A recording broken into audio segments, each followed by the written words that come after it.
Assalamualaikum warahmatullahi wabarakatuh. Salam sejahtera untuk kita semua. Jumpa kembali dengan saya di channel Amirullah Menulis.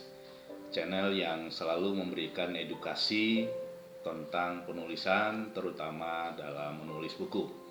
Pada video kali ini saya akan memberikan beberapa temuan ya terkait dengan sejumlah alasan kenapa sampai sekarang banyak orang yang belum juga untuk menulis buku, terutama para dosen ya, selaku akademisi yang sebenarnya mereka wajib hukumnya untuk menulis buku, baik itu buku ajar, referensi monograf ataupun buku-buku jenis lainnya.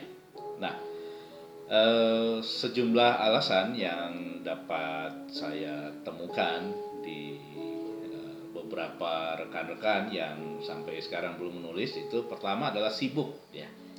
Ini alasan yang paling dominan ketika ditanya mengapa sampai sekarang belum menulis, ya jawabannya sibuk. Sibuk itu kalau dilihat memang ada yang tuntutan pekerjaan, ya, beban kerjanya tinggi. Ada juga yang memang kesibukan yang dibuat-buat gitu ya, yang dibuat sendiri ya. Artinya bahwa ada waktu luang sebenarnya bisa dimanfaatkan untuk menulis, tetapi dimanfaatkan untuk kegiatan-kegiatan yang tidak terlalu penting ya. Itu yang pertama, kata sibuk. Banyak penulis hebat sebenarnya mereka juga super sibuk, tetapi karena mampu mengelola dan memiliki niat yang kuat untuk menulis ya, hal-hal yang menjadi kesibukan yang tidak berarti itu diabaikan dulu ya, diprioritaskan untuk menulis. Itu yang pertama. Yang kedua adalah tidak percaya diri. Nah, ini khusus bagi penulis pemula ya. Khawatir bukunya nanti akan banyak dikritik oleh pembaca gitu ya. Dan menginginkan tulisannya itu sempurna gitu ya. Nah, oleh karena itu untuk menghilangkan rasa tidak percaya diri, maka mungkin ya di awal-awal menulis kolaborasi ya bersama teman-teman lain yang mungkin lebih senior, lebih menguasai bidang ilmu yang akan ditulis. Itu yang kedua. Nah, yang ketiga apa? Belum tahu caranya gitu. Nah, kalau belum tahu caranya, segera cari tahu bagaimana cara menulis buku ya, dengan mengikuti beberapa pelatihan-pelatihan yang diselenggarakan oleh institusi tertentu, lembaga-lembaga tertentu, atau secara pribadi gitu ya. Atau yang kedua, membaca buku tentang penulisan buku. Itu juga banyak sekali ya di toko buku itu. Kemudian membaca buku. Nah, ini baca buku sekaligus untuk mengetahui bagaimana cara untuk menulis buku. Ya, seperti itu.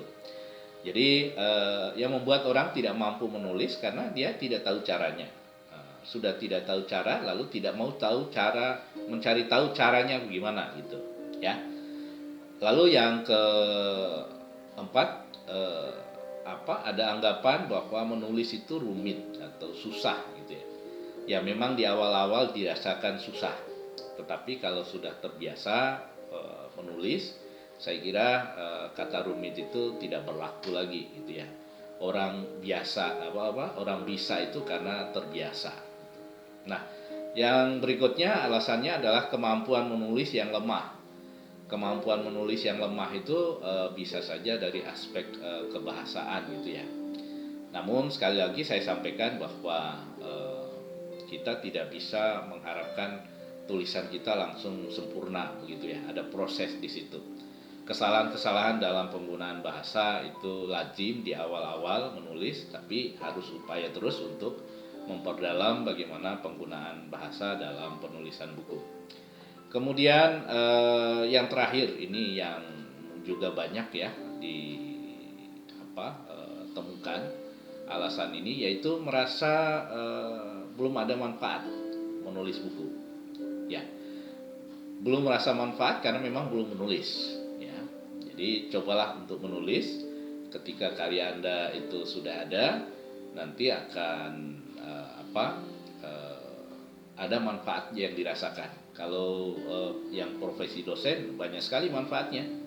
Ya tentu bisa memperoleh insentif tertentu ya dari institusi, ya. Kemudian bisa mendapatkan hibah, lalu juga membuat proses pembelajaran itu menjadi efektif, ya. Jadi itu sejumlah alasan atau dalih orang untuk belum menulis.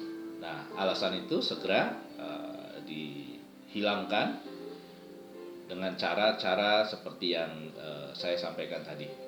Demikian, yang paling penting adalah selalu semangat dan berani untuk menulis. Karena berani menulis itu hebat. Terima kasih.